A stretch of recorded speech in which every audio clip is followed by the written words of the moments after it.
Super attitude ಇರೋದಕ್ಕೆ. Correct? S. So ನಿಮಗೋಸ್ಕರ ನೀವೇ ಒಂದ್ಸಲ ಜೋರಾಗಿ ಚಪ್ಪಾಳೆ ಹೊಡ್ಕೊಳ್ಳಿ, ನಿಮಗೋಸ್ಕರ.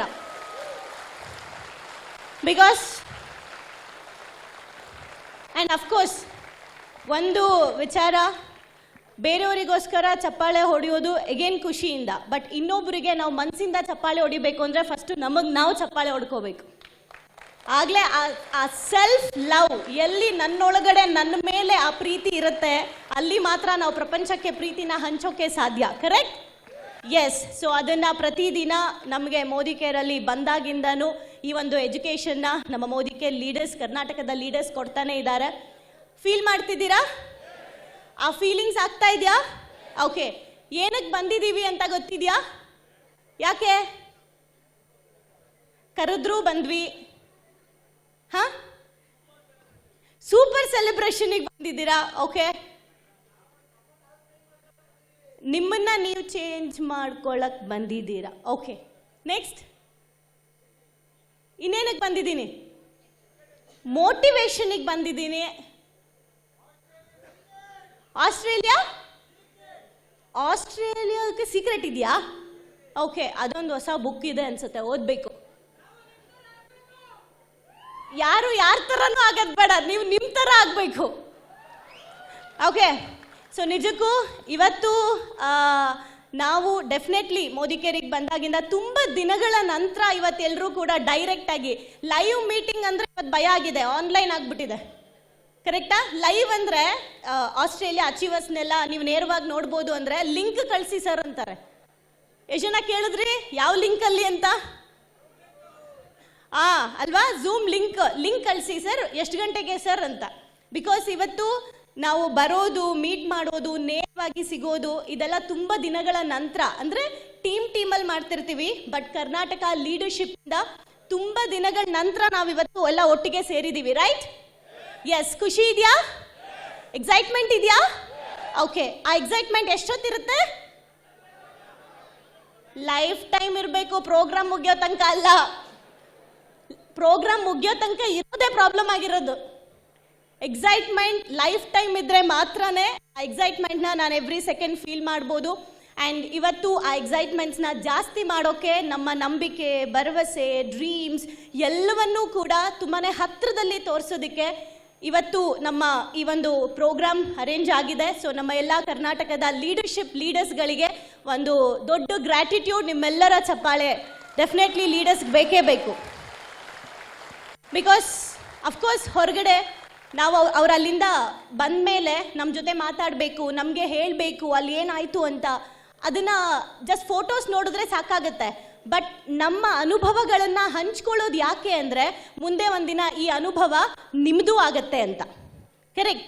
ಆ ಅನುಭವನ ಇವತ್ತು ಹಂಚ್ಕೋಬೇಕಾದ್ರೆ ಪ್ರತಿಯೊಬ್ಬರ ಮಾತನ್ನು ಕೂಡ ನೀವು ತುಂಬ ನೀಟಾಗಿ ಗಮನಿಸಬೇಕು. ಆ್ಯಂಡ್ ಇವತ್ತು ಅವ್ರಿಗೆ ಸಿಕ್ಕಿರೋ ಅಂಥ ಲೈಫ್ ಸ್ಟೈಲ್ ಏನಿದೆ ಅದು ಡೆಫಿನೆಟ್ಲಿ ಮುಂದೆ ಒಂದಿನ ಯಾರ್ದು ವಾಯ್ಸ್ ಬರ್ತಿಲ್ಲ, ಯಾರ್ದು? ಇನ್ನೊಂಚೂರು. ಹಾಂ, 5 ನಿಮಿಷಕ್ಕೆ ವಾಯ್ಸ್ ಕಡಿಮೆ ಆಗಿದೆ. ಆಸ್ಟ್ರೇಲಿಯಾದಿಂದ ಇಲ್ಲಿವರೆಗೂ ಅದೇ ವಾಯ್ಸ್ನ ಮೇಂಟೈನ್ ಮಾಡ್ತಾ ಇದ್ದಾರೆ ನಮ್ಮ ಸೆಲೆಬ್ರಿಟೀಸ್ ಇವತ್ತು. ಓಕೆ. ಆ್ಯಂಡ್ ಖಂಡಿತ ಈ ಒಂದು ಪ್ರೋಗ್ರಾಮ್ ಡೆಫಿನೆಟ್ಲಿ ನಾನು ಅಕ್ನಾಲೇಜ್ ಮಾಡಲೇಬೇಕು ಕೆಲವ್ರನ್ನ.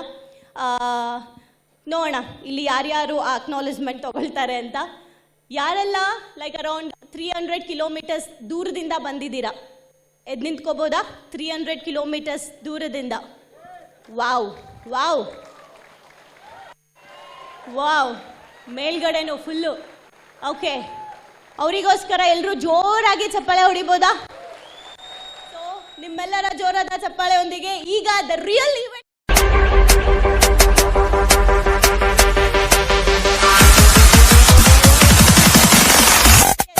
ಅಲ್ಲಿ ಯಾರು ಫೋಟೋ ಬರುತ್ತೆ ಅನ್ನೋದಕ್ಕಿಂತ ಅದು ನನ್ನ ಫೋಟೋ ಅಂತ ಅನ್ಕೊಳ್ಳೋದೇ ಒಂದು ಥ್ರಿಲ್ಲಿಂಗ್. ಎಸ್, ಬಿಕಾಸ್ ಇಲ್ಲಿರೋ ಅಂತ ಎಲ್ಲ ಲೀಡರ್ಸ್ಗಳು ಯಾರಿದ್ದಾರೆ ಒಂದಿನ ಡೆಫಿನೆಟ್ಲಿ ಇಲ್ಲಿ ಬರ್ತಿರೋ ಅಂತ 2-3 ಜನ ಅಚೀವರ್ಸ್ನ ನೋಡ್ತಾ ನೋಡ್ತಾ ನೋಡ್ತಾ again attitude like think like rich, be like rich, walk like rich, talk like rich ಅಂತ ಏನು ಹೇಳ್ತೀವಿ ನಾವು, ಆ ರೀತಿ ಮೈಂಡ್ಸೆಟ್ ಅಲ್ಲಿ ನಾನು ಆಲ್ರೆಡಿ ಆಗಿದ್ದೀನಿ ಅಂತ ಹೇಳಿ ಅಫ್ಕೋರ್ಸ್ ಆ ಲೀಡರ್ಸ್ನ ನೋಡ್ತಾ ನೋಡ್ತಾ ಇವತ್ತು ಇವರೆಲ್ಲರೂ ಈ ಒಂದು ಸ್ಕ್ರೀನಿಗೆ ಬಂದಿದ್ದಾರೆ. ನಾಳೆ ಒಂದಿನ ಯಾರ ದಿನ ಎಸ್ ಇವ್ರಿಗೆ ನೀವು ಜೋರಾಗಿ ಚಪ್ಪಲ ಹೊಡೆದ್ರೆ ನಾಳೆ ನಿಮಗೆ ಜೋರಾಗಿ ಚಪ್ಪಲ ಹೊಡಿತಾರೆ. Yes thank you so much. ಆ ಮೇಲ್ಗಡೆ ಹೆಸರೇ ನೋಡಕ್ ಸಖತ್ತಾಗಿದೆ ಅಲ್ಲ? ಏನು ನಾನೇನೋ ನೋಡಿದೆ, ನೀವೇನು ನೋಡಿದ್ರಿ? ಹಾ, ಮೋದಿ ಕೇರ್ ಅಲ್ಲಿ ಅಗೇನ್ ಮೋದಿ ಕೇರ್ ಅನ್ನೋ ಹೆಸರು, ಜೊತೆಗೆ ಆಸ್ಟ್ರೇಲಿಯಾ ಟ್ರಿಪ್ ಅಚೀವರ್ಸ್. ಎಸ್, ಇವತ್ತು ಡೆಫಿನೆಟ್ಲಿ ನಮ್ಮ ಮೋದಿ ಕೇರ್ ಬರೀ ಏನು ಹೇಳ್ತಾರೆ, ಚಿಕ್ಕದನ್ನ ಕೊಡಲ್ಲ, ದೊಡ್ಡದನ್ನೇ ಕೊಡ್ತಾರೆ. ಆ್ಯಂಡ್ ಅಫ್ಕೋರ್ಸ್ ಕ್ರಿಕೆಟ್ ಮ್ಯಾಚ್ ಇವತ್ತು ಅವರೆಲ್ಲ ಏನು ನೋಡಿದ್ದಾರೆ, ದ ರಿಯಲ್ ಇಂಟರ್ನ್ಯಾಷನಲ್ ಬ್ಯಾಟ್ಸ್ಮ್ಯಾನ್ಸ್ ಇವರೆಲ್ಲ, ಬ್ಯಾಟ್ಮ್ಯಾನ್ಸ್, ಕರೆಕ್ಟ್? ಸೊ ಇವತ್ತು ಕ್ರಿಕೆಟ್ನ ಅವ್ರು ಬರೀ ಆಡ್ತಾ ಇದ್ದಾರೆ, ಬಟ್ ಇವರು ಆ ಕ್ರಿಕೆಟ್ನ ಎವ್ರಿ ಡೇ ಇನ್ನೊಬ್ರಿಗೂ ಪ್ರಾಕ್ಟೀಸ್ ಮಾಡಿಸ್ತಿದ್ದಾರೆ. ಎಷ್ಟು ಜನ ರೆಡಿ ಇದ್ದೀರಾ 6-4 ಹೊಡಿಯೋಕ್ಕೆ? ರೆಡಿನಾ? ಗೆಸ್ಟ್ಗಳ ಜೊತೆ ಹೊಸದಾಗಿ ಬಂದಿರೋರ್ಗೂ ಕೂಡ ಇದೊಂಥರ ಹೊಸ ಥ್ರಿಲ್ಲಿಂಗ್ ಆ್ಯಂಡ್ ದೊಡ್ಡ ಈವೆಂಟ್. ಫಸ್ಟ್ ಟೈಮ್ ಬಂದಿರೋರು ಹ್ಯಾಂಡ್ ರೈಸ್ ಮಾಡ್ಬೋದಾ? ದೊಡ್ಡ ಈವೆಂಟಿಗೆ ಫಸ್ಟ್ ಟೈಮ್ ಬಂದಿದ್ದೀವಿ ನಾವು. ಓಕೆ, ಓ ನಿಂತ್ಕೊಳ್ಳಿ. ಈಗ ಹಳಬ್ರು ಯಾರು ಅಂತ ಹುಡುಕ್ಬೇಕಾಗಿದೆ. ಓಕೆ, ಮೋಸ್ಟ್ಲಿ ಹಳಬ್ರಿಗೆ ಟಿಕೆಟ್ ಸಿಕ್ಕಿಲ್ಲ. ಫೈನ್, ಎಲ್ಲ ಹೊಸಬ್ರು ಬೇಗ ತಗೊಂಡು ಹಳಬ್ರು ಸೆಕೆಂಡ್ ಶೋಗೆ ವೆಯ್ಟ್ ಮಾಡ್ತಾ ಇದ್ದಾರೆ. Fine, thank you so much ಎಲ್ರಿಗೂ ಕೂಡ. ಆ್ಯಂಡ್ ಡೆಫಿನೆಟ್ಲಿ ನಿಮ್ಮ ಡ್ರೀಮ್ ಪ್ಲಾಟ್ಫಾರ್ಮ್ಗೆ ಬಂದಿರೋದಕ್ಕೆ ನಿಮಗೆ ನೀವೇನೆ ಪ್ರತಿ ಕ್ಷಣ ಥ್ಯಾಂಕ್ಸ್ ಹೇಳ್ಕೊಳ್ತಾ ಇರಿ. ಬಿಕಾಸ್ ನಿಮ್ಮ ಎನರ್ಜಿ ನಿಮ್ಮನ್ನ ಬಿಟ್ಟಿದೆ ಮೋದಿ ಕೇರ್ಗೆ, ಕರೆಕ್ಟ್? ಫೈನ್. ಸೊ ಈಗ ನಮ್ಮ ಕಂಪನಿಯ ಯಾರೆಲ್ಲ ಗೆಸ್ಟ್ ಬಂದಿದ್ದಾರೆ ಆ್ಯಂಡ್ ಹೊಸದಾಗಿ ಬಂದಿದ್ದಾರೆ, ಒಂದ್ಸಲ ನಮ್ಮ ಕಂಪನಿಯ ಬ್ಯಾಕ್ಗ್ರೌಂಡ್ನ ನೋಡೋಣವಾ? ಯಾಕೆ ಇಷ್ಟು ಪವರ್, ಯಾಕೆ ಇಷ್ಟೊಂದು ಎನರ್ಜಿ ಇದೆ ಇಲ್ಲಿ ಅಂತ ತಿಳ್ಕೋಬೇಕು ಅಂದ್ರೆ ಅಗೇನ್ ಯಾರಿಗೆ ಬ್ಯಾಕ್ಗ್ರೌಂಡ್ ಸ್ಟ್ರಾಂಗ್ ಆಗಿರುತ್ತೆ, ಯಾವ ಬ್ಯಾಕ್ಗ್ರೌಂಡು? Self background. ನನಗೆ ಯಾಕೆ ಕಾನ್ಫಿಡೆನ್ಸ್ ಜಾಸ್ತಿ ಆಗುತ್ತೆ, ನನಗೆ ಯಾಕೆ ಖುಷಿ ಜಾಸ್ತಿ ಆಗುತ್ತೆ ಅಂತ ನೀವುಗಳು ಪ್ರಶ್ನೆ ಕೇಳೋದಾದ್ರೆ, ನಮ್ಮ ಹಿಂದೆ ಇರುವಂತ ಶಕ್ತಿ ಅಫ್ಕೋರ್ಸ್ ನಮ್ಮ ಕಂಪನಿಯ ಬ್ಯಾಕ್ಗ್ರೌಂಡ್. ಸೊ ನಮ್ಮ ಕಂಪನಿ ಬ್ಯಾಕ್ಗ್ರೌಂಡ್ ನ ಒಂದು ವಿಡಿಯೋದಲ್ಲಿ ನೋಡ್ತಾ ಬರೋಣ. ಸೊ ಅದಾದ್ಮೇಲೆ ನಿಮ್ಗೆ ಗೊತ್ತಾಗುತ್ತೆ ವೈ ಈ ಎನರ್ಜಿ ಅಂತ. So video please. यूं तो सूरज सदियों से रोज आता है, लेकिन 30 मार्च 1996 को जब सूरज आया तो सिर्फ नया सवेरा नहीं, उसके साथ नए संकल्पों की एक नई रोशनी भी आई थी. इस रोशनी का नाम था मोदी केयर. ये नन्ही कोपल उसी वट वृक्ष का हिस्सा थी जिसे भारत भूमि पर रोपा था राय बहादुर गुजरमल मोदी जी ने. साल था 1933. तब स्वदेशी जन जन का संकल्प था. आजादी के लड़ाई के उसी दौर में महाराजा ऑफ पटियाला के फाइनेंस मिनिस्टर रहे राय बहादुर गुजरमल मोदी जी भी कुछ खास करना चाहते थे, जिससे इस देश और इसके लोगों को फायदा मिले. स्वजन और स्वदेश हित के इसी ख्याल के साथ अपनी जेब में बस ये 400 रुपए और उद्योगों से राष्ट्र निर्माण का इरादा लेकर वो दिल्ली के करीब बेगमाबाद आए. यही बेगमाबाद अब बन गया है आज का मोदी नगर.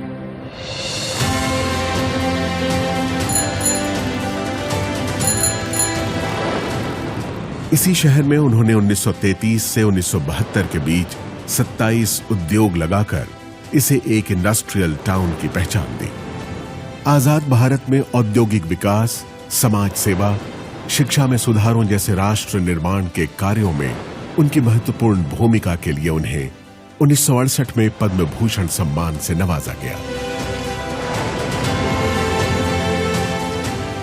महान उद्योगपति गुजरमल मोदी जी के कारोबार और राष्ट्र सेवा के संस्कार की विरासत को उनके बाद उनके बड़े बेटे कृष्ण कुमार यानी के मोदी ने संभाला. उन्होंने बदलते दौर में नए भारत के लिए जरूरी नई तकनीकों, सेवाओं और उत्पादों को भारत लाने के विजन के साथ कई अंतर्राष्ट्रीय कंपनियों के साथ कोलैबोरेशन किया और मोदी ग्रुप को दुनिया के 120 देशों तक फैलाकर नई बुलंदियों पर पहुंचाया. पिता के सिद्धांतों और उनके नए विचारों के मिश्रण ने उन्हें एक बेहतरीन बिजनेस लीडर की पहचान दी और उन्होंने FICCI, PhD chambers of commerce और काशी जैसे देश विदेश के उद्योग जगत की बड़ी संस्थाओं का नेतृत्व भी किया. 2019 में मल्टी बिलियन डॉलर्स के बिजनेस एम्पायर मोदी एंटरप्राइजेस की पहली महिला चेयरपर्सन बनी के मोदी की पत्नी डॉक्टर बीना मोदी। मोदी ग्रुप की कमान संभालने से पहले ही अलग अलग क्षेत्रों में कई बड़े ब्रांड्स की स्थापना करने वाली देश की कामयाब बिजनेसवुमन डॉक्टर बीना मोदी ने मोदी एंटरप्राइजेस की पीपल फर्स्ट की फिलॉसफी को कायम रखा है। उनकी लीडरशिप में मोदी ग्रुप ने लोगों और भविष्य की जरूरतों पर ध्यान केंद्रित करना जारी रखा है। सामाजिक कार्यों के प्रति समर्पित डॉक्टर बीना मोदी मोदी केयर फाउंडेशन की मेंटोर भी है। उनका एक ही मंत्र है, जो पाओ उसे समाज को वापस लौटाओ। अपने दादाजी की राष्ट्र निर्माण की सोच ने मोदी परिवार की तीसरी पीढ़ी के सदस्य पिता के मोदी और मां डॉक्टर बीना मोदी के बेटे समीर मोदी को भी बचपन से ही प्रेरित किया था। उन्हें हमेशा से अपने परिवार की समृद्ध एवं गौरवशाली विरासत को आगे बढ़ाने का आभास था। इसीलिए 90 के दशक में अमेरिका में पढ़ रहे समीर मोदी ने अपने दादाजी और पिताजी की तरह भारत में ही अपने खुद के बिजनेस की शुरुआत करने के लिए एक नया आइडिया सामने रखा। यह आइडिया था भारत की पहली डायरेक्ट सेलिंग कंपनी बनाने का। डायरेक्ट सेलिंग यानी अपने उत्पादों को आम लोगों की संख्या और उनकी शक्ति के इस्तेमाल से बेचना और बदले में उन लोगों को उस मुनाफे का सीधा हिस्सेदार बनाना। समीर मोदी के इस नए आइडिया में दम था और इरादे नेक थे।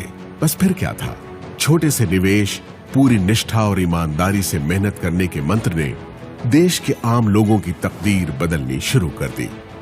मोदी केयर के बिजनेस कंसल्टेंट्स की मेहनत और विश्वास के दम पर 1996 से 2002 के बीच पहले 5 सालों में ही कंपनी नई ऊंचाइयों को छूने लगी।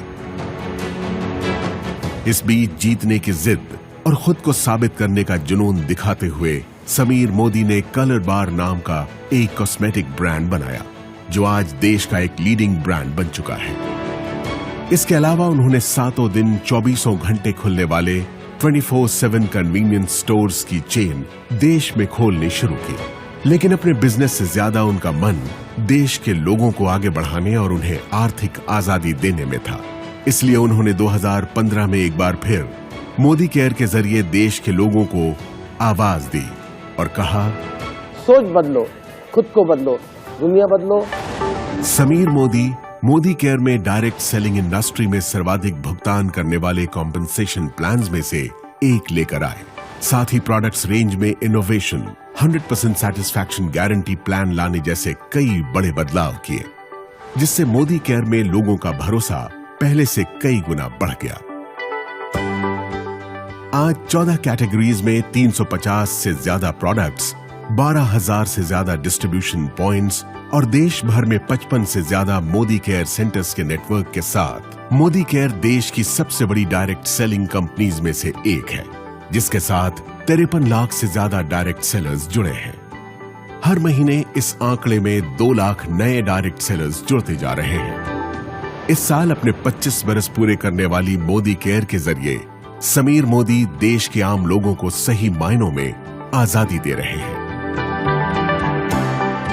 आजादी जी भर के कमाने की, आजादी खुलकर जीने की, आजादी अपने हर सपने को पूरा करने की। तो आप भी अब और इंतजार मत कीजिए, मोदी केयर के साथ सपने देखिए और उन्हें सच करने में जुट जाइए।